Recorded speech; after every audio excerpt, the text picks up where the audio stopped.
In this video, I'm going to talk about the first step of photo editing, using the information we get from the histogram and what we can do with curves adjustments to correct the base light and color of our photo from the start. After this process, our editing will be much easier and we can very easily edit different areas of our photo. I've chosen Capture One software to show you, but you can also use this technique in Camera Raw and Lightroom. Let's head over to the computer. Now, I've chosen this photo for you because it has so many challenges and we can talk a lot about it. Let's first take a look at its histogram together and see what's going on there. As you can see here, the histogram is completely pushed to the right and all the pixels are in the bright areas, and well, this indicates that we have an error here. Of course, we should make sure to note that this photo was actually taken with the sun positioned behind the subject rather than in front of them. Naturally, in order to keep the subject looking bright and well lit in the picture, some adjustments would have been made to ensure the person stands out and does not appear too dark or shadowed in the final image. The photographer used a slow shutter speed, so the background is overexposed with too much light, but the subject's lighting is fine.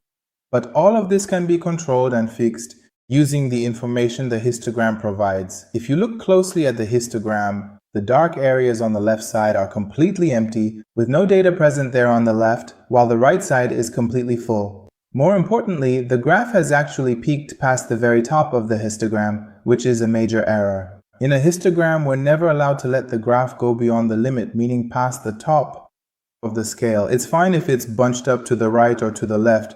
That happens in various conditions, but if it clips at the top of the histogram, that indicates an error. So here the first thing I am going to do is use the dynamic range panel in the software, specifically Capture One eyepiece.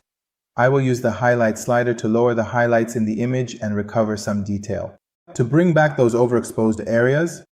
Now the histogram looks completely different, and you can see that the distribution of the RGB graphs has increased significantly and changed noticeably. From this point, we can easily make use of the histogram data and the curves to help us correct our photo. First, let's go to the luma section to see how the lighting and exposure levels are clearly visible in our histogram. As you can see in the curves tool, there are noticeable gaps on both the right and left sides, which could potentially be an issue. To fix this, I just need to carefully move the highlight point forward. I'll set it exactly where the histogram begins, and then I'll move on to the dark areas. I do exactly the same thing with the dark areas, meaning I bring the point of the dark areas so exactly to where the histogram begins, and this creates a histogram balance. Now take a look. In the histogram above, curves are at the bottom and the histogram is at the top.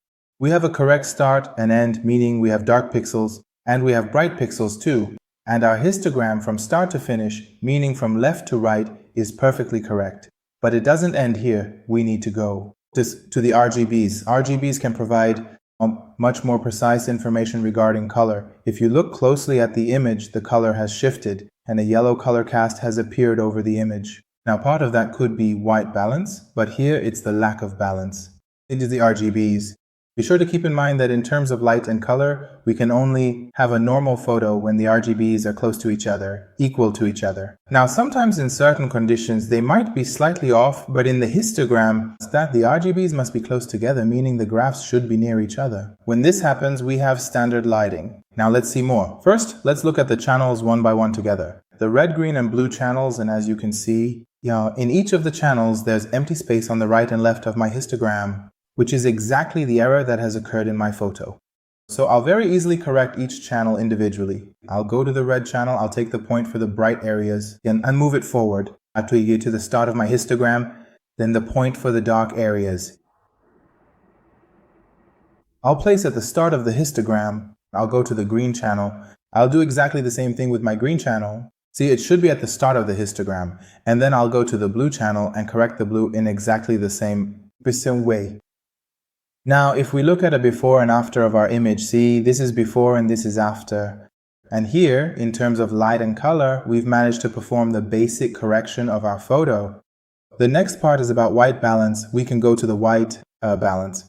Of course, I want to increase my shadows a bit. Our contrast is a little too high. I mainly wanted to talk to you about how the information the histogram gives us can help us a lot in our editing process. Sometimes our monitor might be wrong or our workspace might be such that our eyes are deceived, but the histogram is never wrong. The information we get from the histogram or is the same on all systems and all computers, and we can trust it very easily. So by using the information the histogram provides us, we can have accurate light and color. Thanks for staying with me until now. If you like this video, give it a like. If you have any questions, you can leave a comment for me, and you can also share it with your friends. If this is the first time you're watching my video, make sure to subscribe and follow me so you don't miss out on the next video.